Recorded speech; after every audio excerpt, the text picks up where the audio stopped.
और बच्चों, क्या हाल चाल। तो आज हम ले आए हैं हमारे वर्क एनर्जी पावर का दूसरा वीडियो। ठीक है।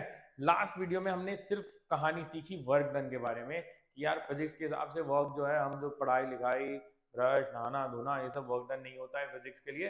फिजिक्स के लिए वर्क डन होता है कि अगर आप फोर्स लगाओ, उससे डिस्प्लेसमेंट हो जाए फोर्स के डायरेक्शन में, तो वर्क होता है, राइट। और उस पर बहुत सारी चीजें सीखी, positive negative work, zero work कब होगा, वेरिएबल फोर्स पे वर्क कैसे निकालेंगे। तो ये पूरी कहानी तो हमने अच्छे से समझ ली अपने पिछले वीडियो में।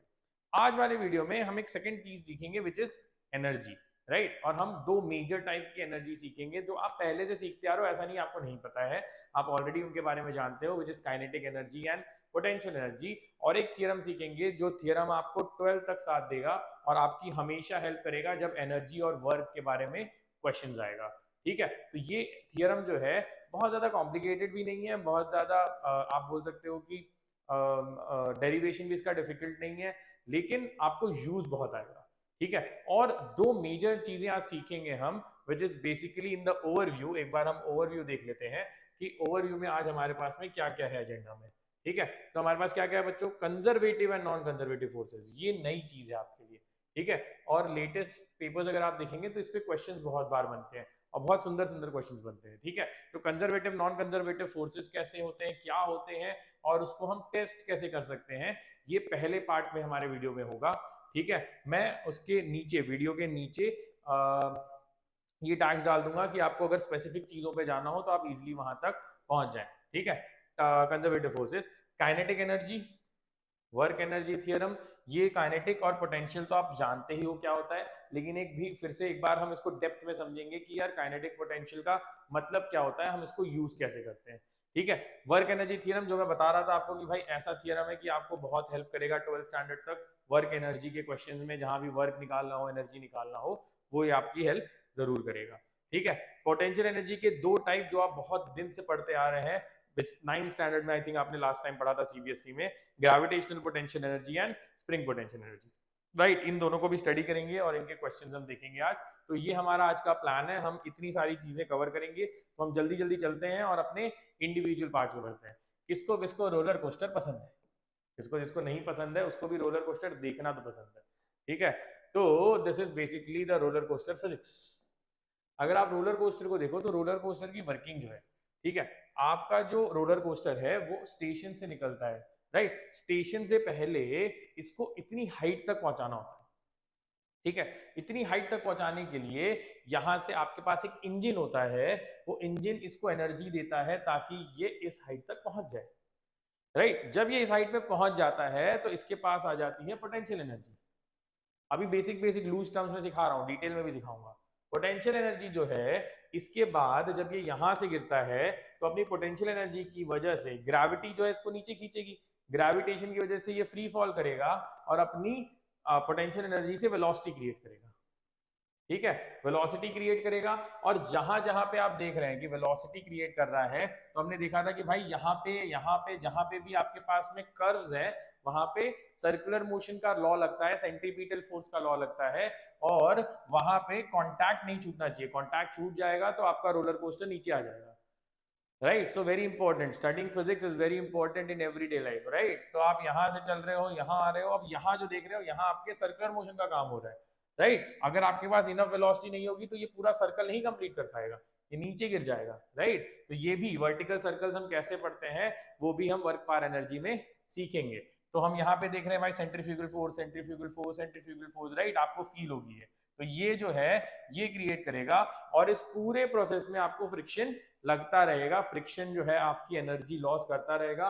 अगर आप इन ट्रैक्स को कभी भी जाके छुएंगे या चेक करेंगे तो इनका टेम्परेचर बहुत हाई होगा। ठीक है। Why is it high, because friction जो है उसकी वजह से हीट प्रोड्यूस होती है। ठीक है। तो इफ यू सी, आपको रोलर कोस्टर पसंद हो या नहीं हो, अगर रोलर कोस्टर के बारे में किसी को ज्ञान देना होगा तो फिजिक्स आना जरूरी है। ठीक है। तो इसी को समझेंगे कि भाई ये सारी जो एनर्जी कन्वर्जन है, और जो एनर्जी कन्वर्जन चाहे सर्कुलर मोशन में हो रहा हो चाहे हाइट से हो रहा हो, ये कैसे हो रहा है, वो हमारे आज के लेक्चर का टारगेट है। ठीक है ना। Work done, conservative forces. Conservative forces की कहानी बहुत सिंपल है, रट्टा मान लो, याद कर लो, बस यही लगाना है। ये क्या बोलता है कि भाई work done bye these forces does not depend on path. उसको ये कोई फर्क नहीं पड़ता कि आप इस पॉइंट से इस पॉइंट से इस पॉइंट तक या इस पॉइंट से इस पॉइंट तक कौन से रास्ते से जा रहे हो, उसे बस इससे फर्क पड़ता है कि कहां से कहां जा रहे हो, है ना। तो आप अगर स्कूल से घर जा रहे हो तो उसको कोई फर्क नहीं पड़ता आप कौन सा रास्ता लेते हो, बस टाइम पे घर पहुंचो। ठीक है, तो ये बोलता है भाई यहाँ से यहाँ पहुंच गया, बस मुझे कोई फर्क नहीं पड़ता कि तू W1 वाला वर्क किया, W2 वर्क किया, W3, ठीक है। तो does not depend on path, right. So इसलिए यहाँ पे अगर आप देखेंगे तो तीनों पाथ का वर्क डन हमें क्या आया बच्चों, पॉजिटिव इक्वल आया, सॉरी, है ना। तो क्योंकि वो पाथ पे डिपेंडेंट नहीं है, right, it only depends on final and initial position. Second चीज ये है कि अगर आप गए और वापस आ गए, ठीक है, तो अगर गए और वापस आ गए तो अगर ये क्लोज्ड पाथ में ट्रैवल होता है, क्लोज्ड पाथ में ट्रैवल होता है, तो कंजर्वेटिव फोर्सेस के लिए, कंजर्वेटिव फोर्सेस के लिए क्लोज्ड पाथ पे वर्क डन जो है वो 0 होता है। ठीक है, तो ये कंजर्वेटिव फोर्सेस की डेफिनेशन है। आप ये बोलोगे सर कहां से आ गया, अरे कहां से नहीं आया, कंजर्वेटिव फोर्स की डेफिनेशन जो बनाई गई है वो तो पहले पढ़नी पड़ेगी। अभी देखेंगे जो कंजर्वेटिव फोर्सेस हम लेंगे क्या इसको फॉलो करते हैं, अभी देखेंगे। ठीक है, तो ये बोल रहा है भाई वर्क डन जो है डिपेंड ऑन पाथ, नहीं, फाइनल इनिशियल पोजीशन पे यस, और क्लोज्ड पाथ पे वर्क डन जो है वो 0 हो जाए, टोटल वर्क डन। ठीक है, तो कंजर्वेटिव फोर्स की डेफिनेशन समझ गई, राइट। आगे चलते हैं, तीन अच्छे ग्रेविटेशनल, इसमें से दो अभी पढ़ेंगे, एक 12th में पढ़ेंगे, ठीक है। Gravitational force, spring force and electrostatic force, ये तीन ऐसी चीजें हैं जो बोलती हैं कि भाई हम तीनों कंजर्वेटिव हैं।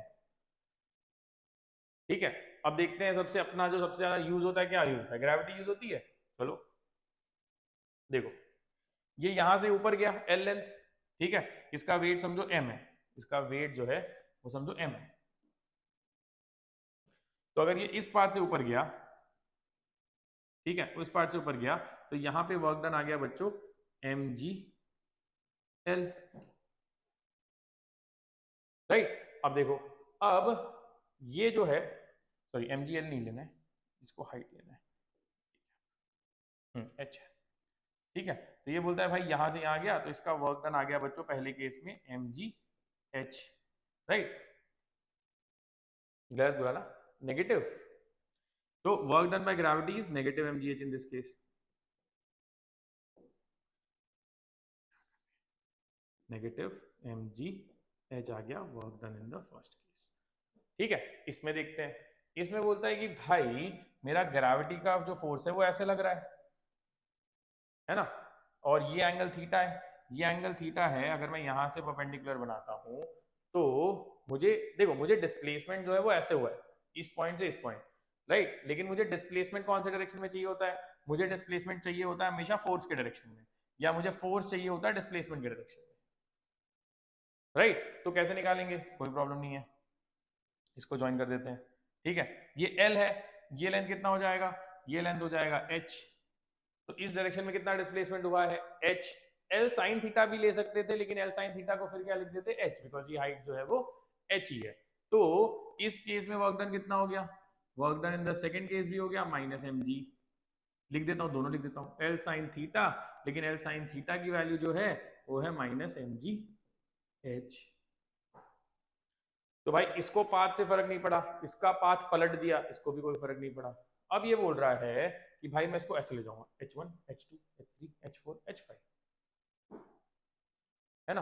तो h1 h2 h3 h4 ले जाएगा, तो बेसिकली इसके वर्क डन ऐड अप कर दो, तो वर्क कितना होगा, वर्क डन होगा mg h1 plus mg h2 plus mg h3, right. अब इसमें ऐड करके कितना हो जाएगा, इसमें ऐड करके mg कॉमन आ जाएगा, h1 plus h2 plus h3 total कितना हो जाएगा h, ये नेगेटिव ले जा रहे हैं भाई, इसको भी पाथ से फर्क नहीं पड़ा, राइट, इसको भी फर्क नहीं पड़ा, ये बच गया। अब इसमें प्रॉब्लम क्या है कि ये ऐसे ऐसे ऐसे ऐसे जा रहा है, कोई दिक्कत नहीं है। ठीक है, वो बोलता है कि अगर मैं किसी भी पार्ट पे चेक करता हूं तो मेरा वर्क डन जो है वो ऐसा है, सॉरी वे फोर्स जो है वो ऐसा है, राइट, डिस्प्लेसमेंट जो है वो ऐसा है, राइट। तो अगर मैं डिस्प्लेसमेंट इन द डायरेक्शन निकालता हूँ, डिस्प्लेसमेंट इन द डायरेक्शन निकालता हूँ, तो मुझे आएगा ये डायरेक्शन का डिस्प्लेसमेंट, समझो अगर ये dl है तो ये dh हो जाएगा, है ना, dh। अब यहां से यहाँ पे फोर्स, तो बेसिकली यहाँ पे वर्क डन वेरिएबल है तो हम छोटा सा वर्क डन निकालते हैं। तो इंटीग्रेशन छोटा सा वर्क डन कितना आया हमको, mg तो फिक्स्ड है इंटू डी एच। इंटीग्रेट कहाँ से करना है, 0 से h तक, तो ये आ गया आपको mgh।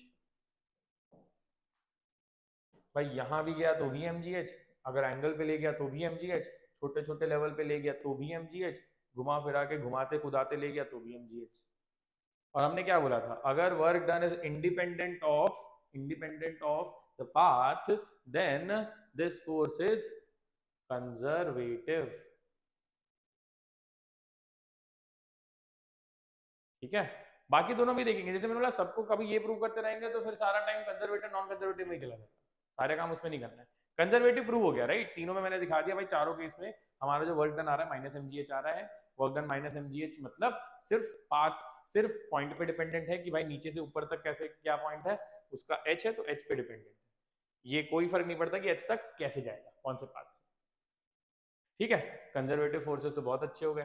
ठीक है, कंजर्वेटिव फोर्सेस पता करने के बाद में नेक्स्ट कहानी आती है हमारी नॉन कंजर्वेटिव फोर्सेस की। यार उल्टा नाम है उल्टा काम है, वर्क डन डिपेंड नहीं करता था वहां पे, यहाँ पे डिपेंड्स ऑन पाथ हो जाता है। ठीक है, वहां पे क्लोज्ड पाथ पे वर्क डन जो है वो 0 था, यहाँ नॉन जीरो है। ठीक है, और इसका example generally frictional and air resistances होते हैं। ठीक है, जहां पे फोर्स जो होता है वो हमेशा वर्क डन करता है, वो चाहे कहीं से भी कहीं जाए और पाथ पे डिपेंडेंट होता है। ठीक है, अच्छा मैं तुम्हें ये नहीं बता पाया तो मैं तुम्हें बता दूं कि भाई वर्क डन 0 कैसे हो गया क्लोज पाथ पे। ठीक है, अब सोचो ये आदमी गया ऊपर फिर आया नीचे, ये हाइट जो है इसकी h है। ठीक है, तो ये आदमी इस ब्लॉक को धक्का मार के ऊपर लेके जाता है, फिर धक्का मार मतलब धक्का मार के नहीं नीचे ले आता है। ठीक है, तो अगर ये ऊपर गया और नीचे आ गया तो सोचो ऊपर जाने का वर्क डन कितना होगा बच्चों, माइनस mgh।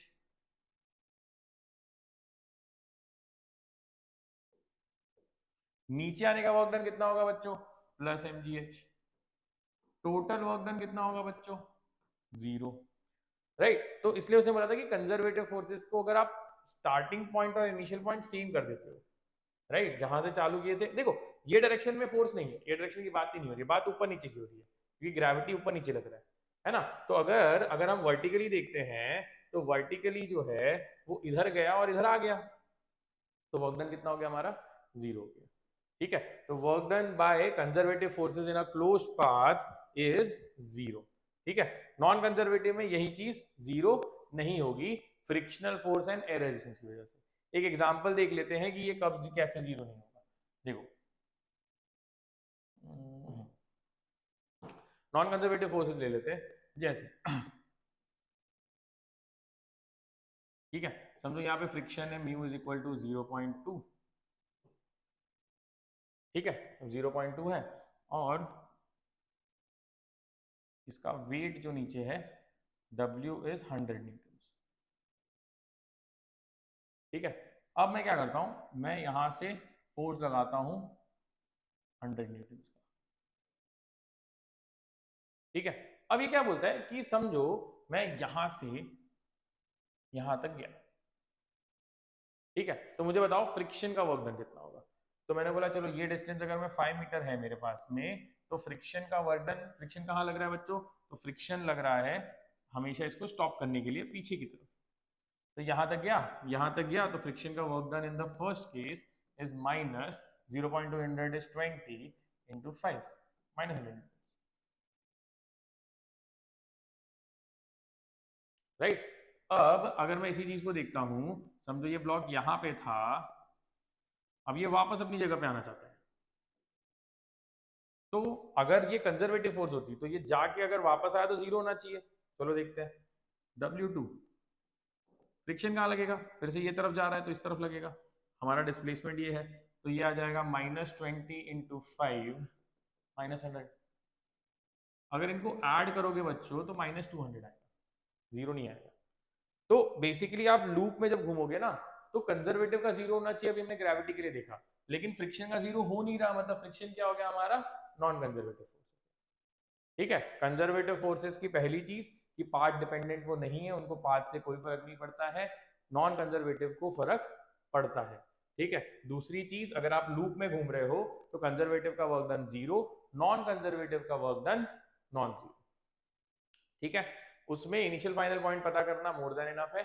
यहाँ पे आपको पाथ भी बताना पड़ेगा। और जनरली कंजर्वेटिव फोर्सेस बता दिया, ग्रेविटी, स्प्रिंग और इलेक्ट्रोस्टैटिक। नॉन कंजर्वेटिव में फ्रिक्शन और एयर फ्रिक्शन को अगर आप ले लोगे तो आपके मैक्सिमम क्वेश्चन इससे बन जाएंगे। लेकिन मुझे किसी फोर्स के बारे में ये पता कैसे चलेगा, ये पता कैसे चलेगा कि वो कंजर्वेटिव है कि नहीं, है ना। यहाँ तो मैंने बता दिया ये है, अगर मुझे वो फोर्स ये बताया ही नहीं कि वो कौन से टाइप का फोर्स है, तो मैं ये कैसे डिसाइड करूंगा कि वो कंजर्वेटिव है कि नॉन कंजर्वेटिव, राइट। तो वो चीज अगर हम देखते हैं तो उसके लिए कंडीशन है।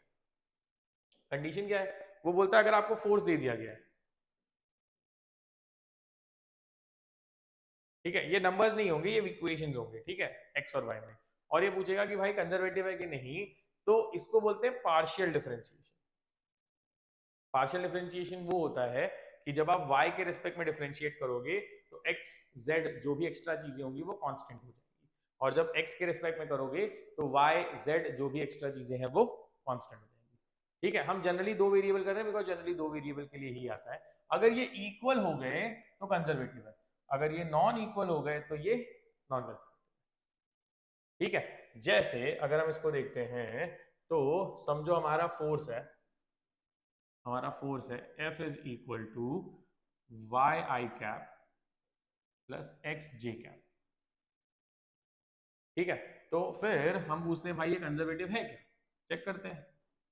Del F by del, sorry F X निकालना है ना, del F X by del Y, मतलब इसको y के रिस्पेक्ट में डिफरेंशिएट करना है बच्चों, y है, डिफरेंशिएशन 1 आ गया। Del F Y upon del X, इसको x के रिस्पेक्ट में डिफरेंशिएट करना है, ये 1 आ गया।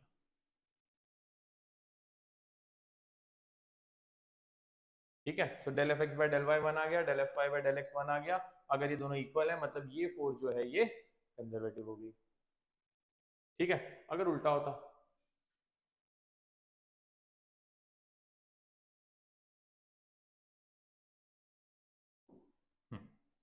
कंजर्वेटिव का मतलब समझ गया, देख लिया आपने। अगर फोर्स ऐसा होता X square I cap plus X Y J cap, ठीक है, तो ये हमारा x है, del F X by del Y करना है, इसको x के रिस्पेक्ट में, x कांस्टेंट है क्योंकि y के रिस्पेक्ट में कर रहे हैं, x कांस्टेंट मतलब कांस्टेंट का डिफरेंशिएशन 0, यहां निकालोगे del F Y by del X, मतलब इसमें क्या कांस्टेंट हो गया y को हटा दो, x का डिफरेंशिएशन 1, ये दोनों इक्वल नहीं आ रहे हैं मतलब ये नॉन कंजर्वेटिव है। तो वो आपको फोर्स दे देगा, फोर्स में एक्स वाई की इक्वेशन दे देगा, पार्शियल डिफरेंशिएशन करके चेक करो, बस याद रखना कि एक्स वाले को y में और y वाले को x में डिफरेंशिएट करना है।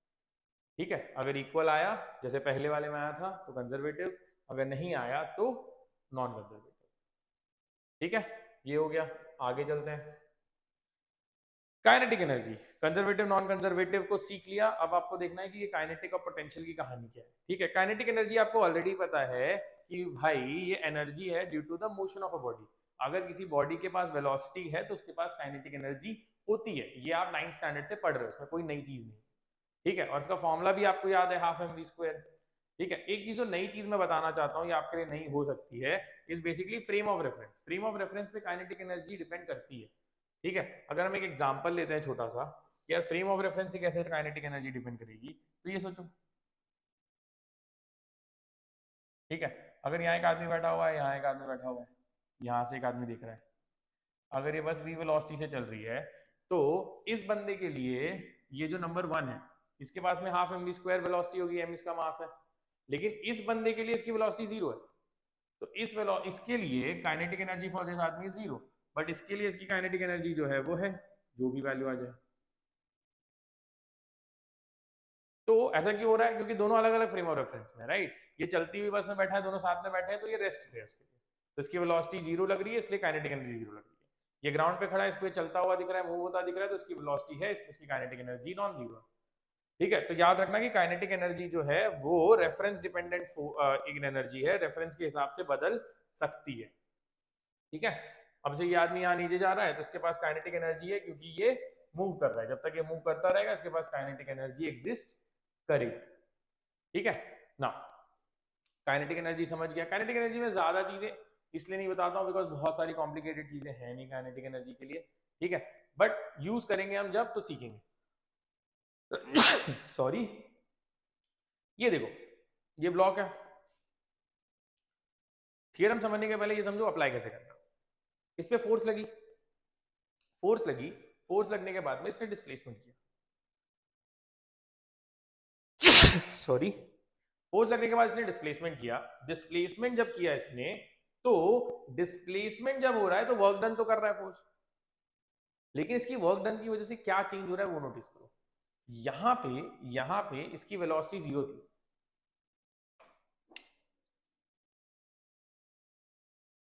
और जब ये यहां से चल के यहां तक, देखो यहां रुक गया है नहीं, यहां आगे जाएगा ही, अभी फोर्स लग रही है, लेकिन यहां इसकी वेलोसिटी कुछ हो गई v। तो हो क्या रहा है कि ये जो फोर्स जो इस पे वर्क डन कर रहा है, ठीक है, उसकी वजह से इसकी वेलोसिटी चेंज हो रही है। अब सोचो इसमें फ्रिक्शन भी लग रहा होता, तो भाई फ्रिक्शन भी लग रहा होता तो क्या होता है, ब्लॉक तो वहां तक चल के गया ना, चलो वेलोसिटी जितनी ज्यादा होगी उससे थोड़ी कम हो जाती।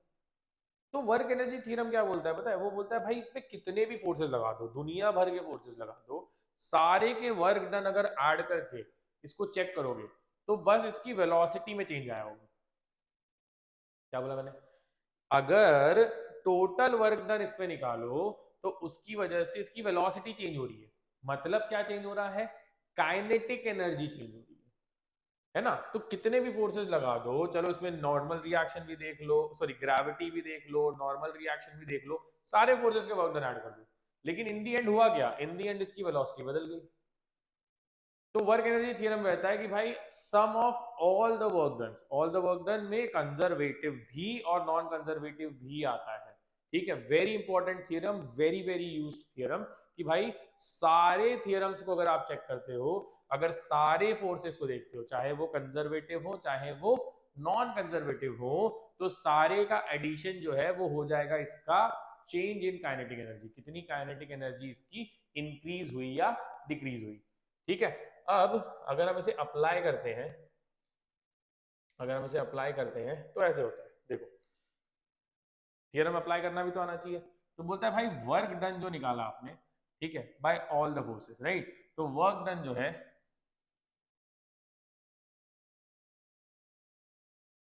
वर्क डन, हाँ चलो, तो बेसिकली समझो हमारे पास क्या क्या फोर्सेस थे।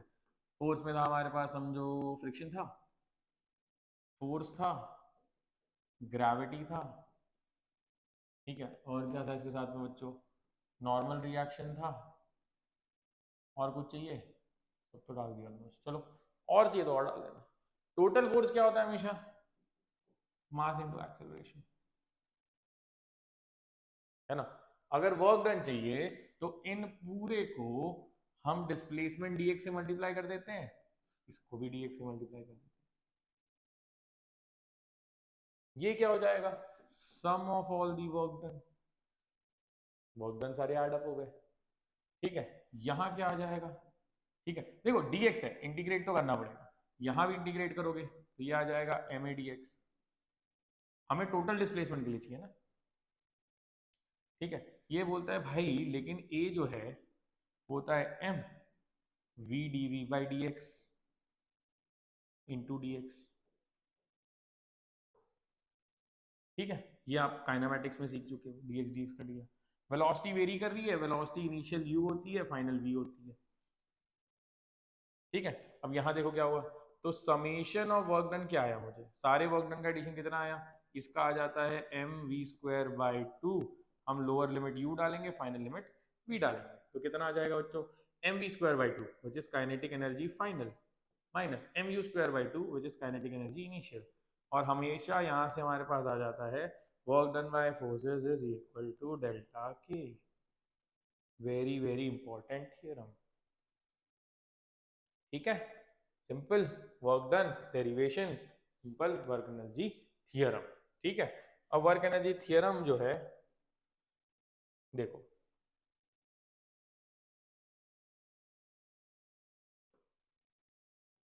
सम of work done by all the forces is equal to change in kinetic energy, ठीक है। प्लीज यहाँ पे याद रखना कि यहाँ पे वो बार बार आपको थियरी क्वेश्चन में कंफ्यूज करेगा, यहाँ पे आप कंजर्वेटिव फोर्सेस भी ले सकते हो और नॉन कंजर्वेटिव फोर्सेस भी ले सकते हो, ये दोनों काम करेंगे।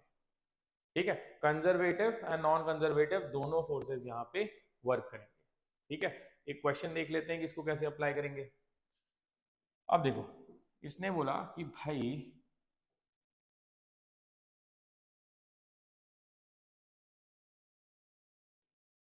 ठीक है, ये मेरे पास है, मेरे पास एक ब्लॉक है, मुझे ये पता है 5 है, 5 metres, this is 4 metres, this is 3 metres. ठीक है, एक ब्लॉक है, ये बोलता है कि इस ब्लॉक को मैं यहां से यहां पे ले जा रहा हूं। ठीक है, और उसकी इनिशियल वेलोसिटी थी 0 और फाइनल यहां पे पहुंचते ही हो गई 0।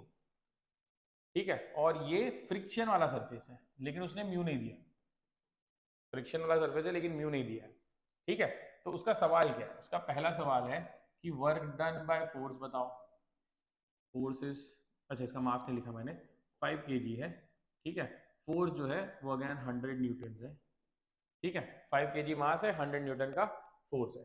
आई होप आपको दिख रहा हो, नहीं दिख रहा हो तो मैं थोड़ा सा आपके लिए एनलार्ज कर दे रहा हूँ। ठीक है ना, सो 100 न्यूटन का फोर्स है, 5 kg का ब्लॉक है, इसको ऊपर ले जाना है।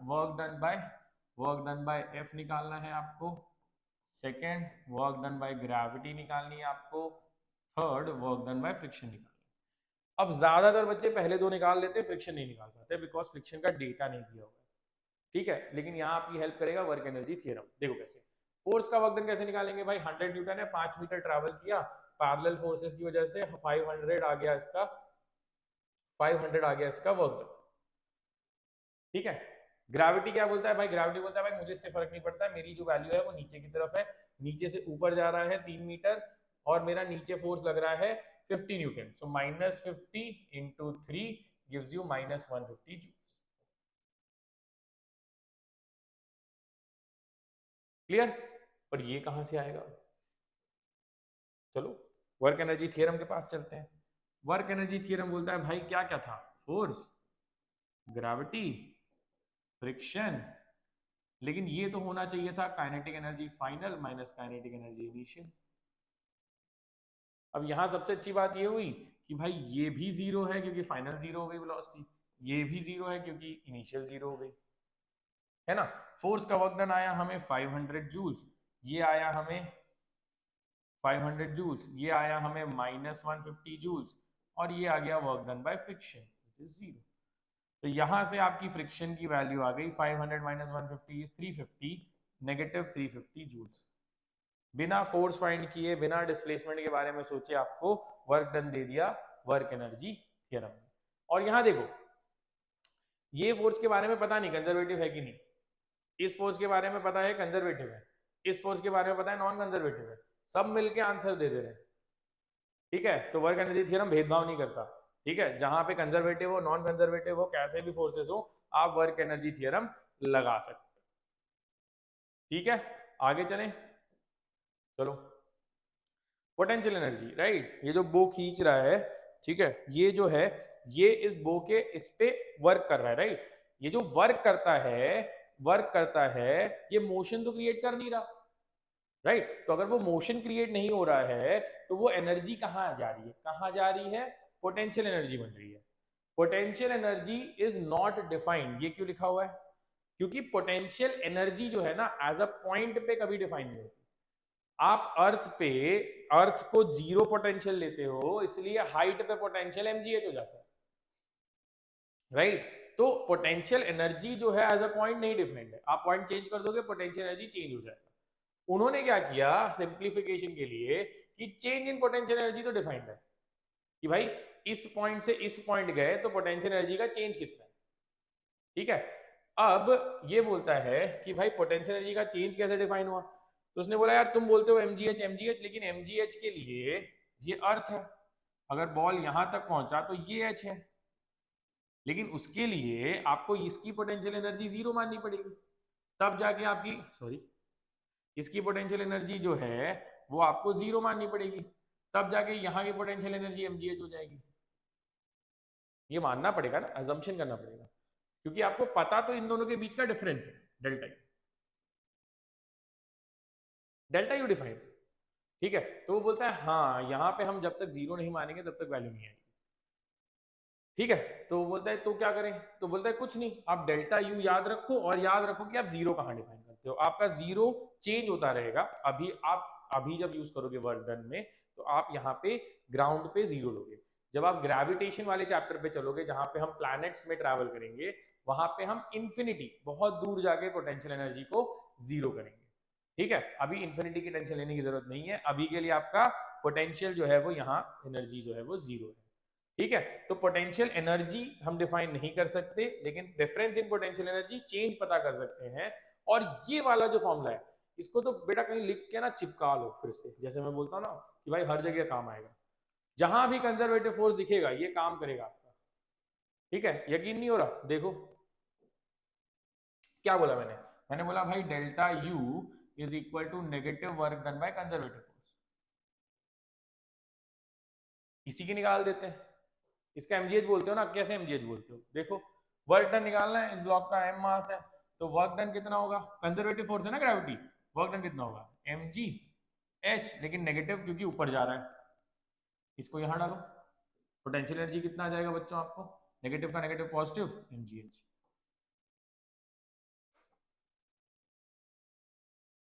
अभी लगा दिया तुरंत सामने, ये भी ये क्यों लगा पाया, क्योंकि ये जो है ये कंजर्वेटिव फोर्स है, ठीक है। कंजर्वेटिव फोर्सेस के लिए पोटेंशियल एनर्जी जो है आप इजीली डिफाइन कर सकते हो। एक आपका थियरी क्वेश्चन आता है कि नॉन कंजर्वेटिव फोर्सेस के लिए पोटेंशियल एनर्जी जो है वो डिफाइंड नहीं होती। तो फ्रिक्शन की कोई पोटेंशियल एनर्जी नहीं होती, एयर रेजिस्टेंस की कोई पोटेंशियल नहीं, ग्रेविटी की होती है, स्प्रिंग की होती है, ठीक है। तो ग्रेविटी की होगी, स्प्रिंग की होगी। आई होप यहां तक ये चीजें क्लियर हो गई हो, ठीक है। एक और एग्जांपल देख लेते हैं हम आगे बढ़ने के पहले, रुक जाओ पहले ग्रेविटेशनल पोटेंशियल एनर्जी कर लेते हैं, ठीक है। यहाँ पे ग्रेविटी का एग्जांपल दिया है, लेकिन जैसे मैंने बोला कि पोटेंशियल एनर्जी की बात हो रही है, इसमें स्प्रिंग भी आएगा, इलेक्ट्रोस्टैट, कहीं भी लगाओ जहां पे कंजर्वेटिव फोर्सेस है वहां पे पोटेंशियल एनर्जी का ये थ्योरम आपको यूज करके सिंप्लीफाई करते हैं, ठीक है। लेकिन ये कौन सी लगा रहा है, अगर आपको पता है तो कमेंट बॉक्स में बता देना मुझे, ठीक है। चलो तो ये जो है, ये जो सिस्टम है ये बेचारा चढ़ा रहा है लेकिन फिर स्लाइड कर रहा है, फिर चढ़ा रहा है फिर स्लाइड कर रहा है, ठीक है। ये मैंने इमेज जो ली है, ये इमेज ली है एक ग्रीक माइथोलॉजी से। ग्रीक माइथोलॉजी में एक स्टोरी है, द मिथ ऑफ सिसिफस, ठीक है। मिथ ऑफ सिसिफस, सिसिफस को ग्रीक गॉड्स ने, ये एक राजा था जिसने ग्रीक गॉड्स को बहुत परेशान किया था। तो ये जब भी ग्रीक गॉड्स जो है इसको मारते थे तो ये अंडरवर्ल्ड में जाता था। अंडरवर्ल्ड वहां जो होता है वहां पे जैसे हमारे वहाँ हम बोलते हैं हेवन हेल, वह सब कहानी जो है वहां भी है। तो बोलते हैं भाई जब अंडरवर्ल्ड हेल में जाता था तो वहां पे कैसे ना कैसे बेवकूफ बना के फिर भागा था। तो इससे गॉड इससे बहुत परेशान थे, तो इसको हेल में नहीं भेजा, इसको हेल में भेजा, लेकिन हेल में इसके लिए एक स्पेशल काम दिया गया। इसको ये बोला गया कि भाई तू ये पत्थर को ऊपर चढ़ा, जिस दिन तू ऊपर चढ़ाएगा उस दिन तू फ्री, ठीक है। लेकिन उसको ऐसा टारगेट दिया गया था कि वो जैसे ही चढ़ा के ऊपर पहुंचता था वो वापस नीचे पहुंच जाता था, और ये बेचारा इसको चढ़ाता रहता था, नीचे उतरता रहता था, चढ़ाता रहता था, नीचे उतरता रहता था। बस यही है मिथ ऑफ सिसिफस। मिथ है कि सच है कि झूठ मुझे नहीं पता, लेकिन ये कहानी बहुत इंटरेस्टिंग है, ठीक है। इसलिए मैंने इमेज ली है। और ये कर क्या रहा है, इसको ऊपर चढ़ा रहा है, हमें पता है जब ऊपर चढ़ाएगा तो बेसिकली ये क्या कर रहा है, पोटेंशियल एनर्जी को बढ़ा रहा है ना, ग्रेविटेशनल पोटेंशियल एनर्जी को बढ़ा रहा है। ग्रेविटेशनल पोटेंशियल एनर्जी का फॉर्मूला अभी हमने देखा mgh है अर्थ पे, राइट। सो अर्थ पे अगर हम mgh यूज करेंगे तो ये कोशिश कर रहा है कि भाई इसकी ग्रेविटेशनल पोटेंशियल एनर्जी बढ़ जाए। कैसे बढ़ेगी, बेचारा एनर्जी देखो, वर्क डन थक गया है बेचारा चलाते चलाते, तो ये जो बेचारा वर्क कर रहा है वो इसमें स्टोर कर रहा है एज ग्रेविटेशनल पोटेंशियल एनर्जी, जिसका फॉर्मूला है mgh, ठीक है। आगे चलते हैं, ये बाद में देखेंगे, कार्टून देखने बहुत शौकीन हो, कार्टून दिखाऊंगा तुमको आज में, ठीक है। एक एग्जांपल कर लेते हैं फिर आगे चलते हैं, ठीक है। तो ये बोलता है कि हाँ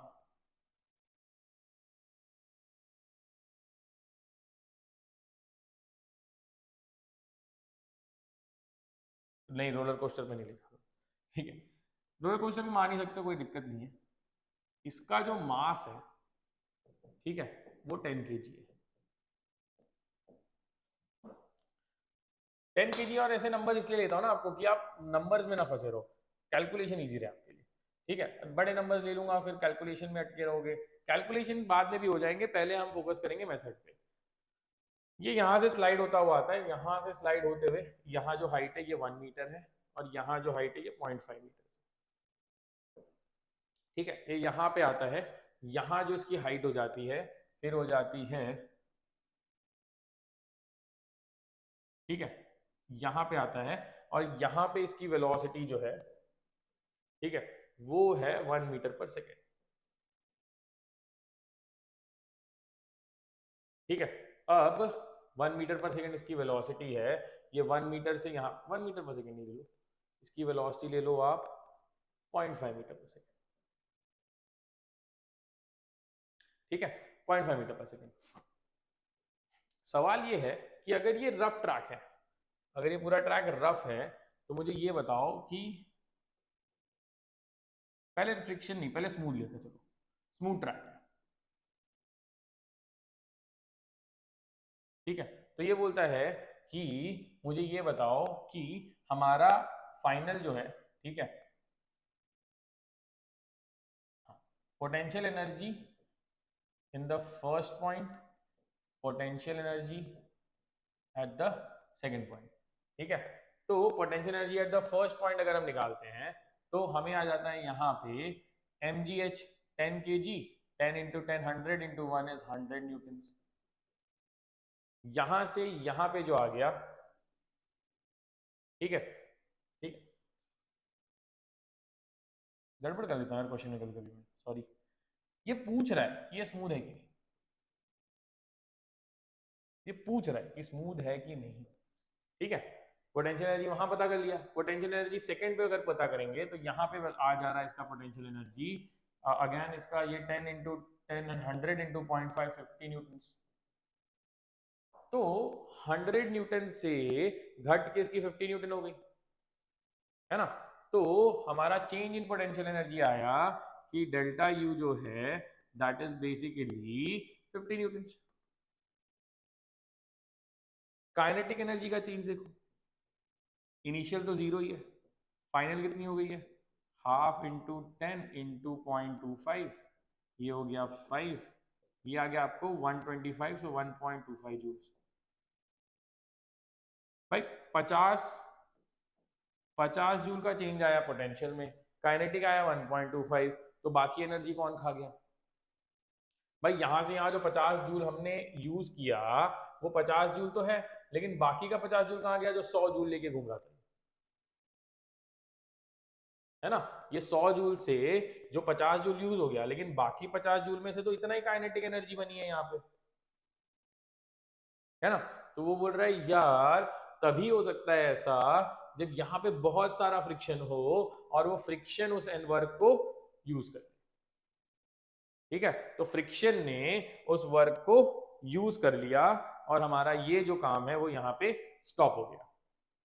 ठीक है, तो ये जो सरफेस है ये स्मूथ नहीं हो सकती। ठीक है, एक और देखते हैं। ये वाला कार्टून तुमने देखा है कि नहीं मुझे नहीं पता, लेकिन बहुत बढ़िया कार्टून है। ये क्या कर रहा है, ये स्प्रिंग को कंप्रेस कर रहा है, ये वेट कर रहा है, जब वो जाएगा तो ये क्या करेगा, ये स्प्रिंग को छोड़ेगा, स्प्रिंग जो है उसके सारी पोटेंशियल एनर्जी को कन्वर्ट कर देगी काइनेटिक एनर्जी। राइट, स्प्रिंग क्या कर रहा है, देखो अब ये यहां से गया, अब वो जब नीचे गिरेगा तो नीचे क्यों गिर रहा है, बिकॉज ग्रेविटेशनल पोटेंशियल एनर्जी है वो चेंज हो जाएगी काइनेटिक एनर्जी। राइट, सो स्प्रिंग से काइनेटिक से ग्रेविटेशन आपको कार्टून में ही दिख गया। तो नेक्स्ट है हमारे पास में इलास्टिक पोटेंशियल एनर्जी, जिसको हम स्प्रिंग पोटेंशियल एनर्जी भी बोलते हैं, लेकिन जहां पे भी कंप्रेशन या स्ट्रेचिंग होगा वहां पे आप बोलोगे कि वहां पे इलास्टिक पोटेंशियल एनर्जी स्टोर्ड है। ठीक है, जब इक्विलिब्रियम में है, जब ये नेचुरल लेंथ पे है, तब हम बोलते हैं कि यहाँ पे एनर्जी स्टोर्ड या potential energy is basically zero. जब आप इसको कंप्रेस करोगे, जब इसको कंप्रेस करोगे, आप डिस्प्लेसमेंट डेल्टा एक्स लोगे, तब यहाँ पे आपके पास पोटेंशियल एनर्जी स्टोर्ड हो जाएगी और वो होती है हाफ के एक्स स्क्वायर। अगर आप इसको एक्सटेंड करोगे तो भी आपकी पोटेंशियल एनर्जी स्टोर हो जाएगी, विच इज हाफ के एक्स स्क्वायर।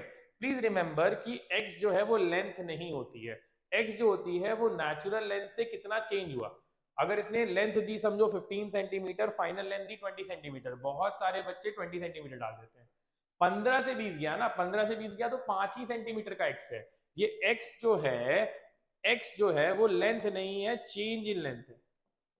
ठीक है, तो चेंज इन लेंथ पता करो और सब्स्टिट्यूट करो, तब आपको पता चलेगा कि हमारा कंप्रेशन कितना हुआ। ठीक है, इसका जो इक्वेशन है वो भी डिराइव हम कर सकते हैं। कैसे कर सकते हैं? हमें पता है कि लास्ट टाइम हमने फोर्स पढ़ा था कि भाई स्प्रिंग फोर्स जो है वो माइनस के एक्स होती है। ठीक है, तो अगर हम वर्क डन निकालते हैं तो वर्क डन अगर माइनस के एक्स देखते हैं तो उसका ग्राफ जो है वो ऐसा है। क्यों ऐसा है? क्योंकि नेगेटिव स्लोप है। ठीक है, तो अगर हम वर्क डन निकालते हैं यहां से एक्स तक के लिए तो इसकी एरिया चाहिए, है ना? तो यहाँ पे फोर्स कितना है? एक्स है, तो यहाँ पे फोर्स के एक्स है। ठीक है, माइनस के एक्स और एक्स, तो एरिया आ गया हमको हाफ इंटू एक्स इंटू के एक्स नेगेटिव, तो हमें ये आ गया हाफ के एक्स स्क्वायर, ये आ गया हमारा वर्क डन। और हमने क्या बोला था? Potential energy is work done by conservative force का नेगेटिव, कंजर्वेटिव स्प्रिंग है तो इसका नेगेटिव हटा देंगे, हाफ के एक्स स्क्वायर इसका फोर्स आ जाएगा। लेकिन स्प्रिंग जो है वो वेरिएबल फोर्स है, एक्स जैसे से बदलता है उसका वैल्यू बदलती है, तो वेरिएबल फोर्स को हमने ग्राफिकली वैल्यू निकाल दी हाफ के। ठीक है, तो ये हो गया आपका स्प्रिंग फोर्स। स्प्रिंग फोर्स की कहानी जहां पे खत्म होती है वहां से एक चीज हम और देखते हैं, वो ये देखते हैं कि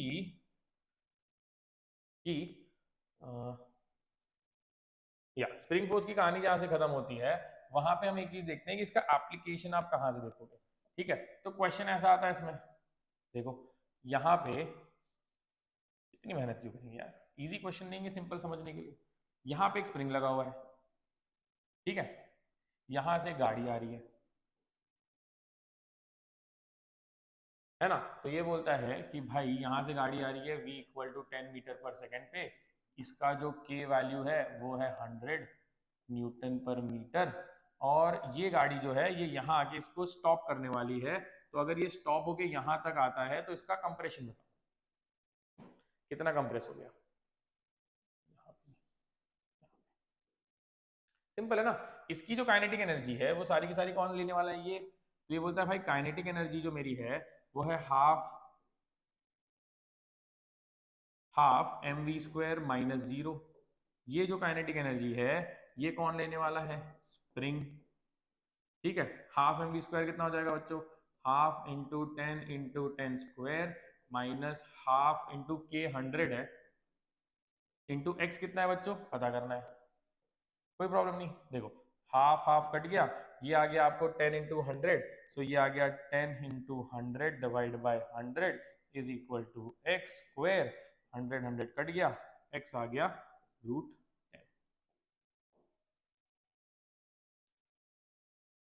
तो क्या हुआ? इसकी सारी काइनेटिक एनर्जी इसने चूस ली और ये इसने बना दिया उसको पोटेंशियल एनर्जी, राइट? और अगर आप इसको नहीं पकड़ोगे तो ये वापस एक्सपांड होगा और इसको वापस काइनेटिक एनर्जी दे देगा और ये वापस चला जाएगा। ठीक है, आई होप ये चीज समझ गई हो आपको। ठीक है, तो एक क्वेश्चन में इसमें ऐड कर दे रहा हूं,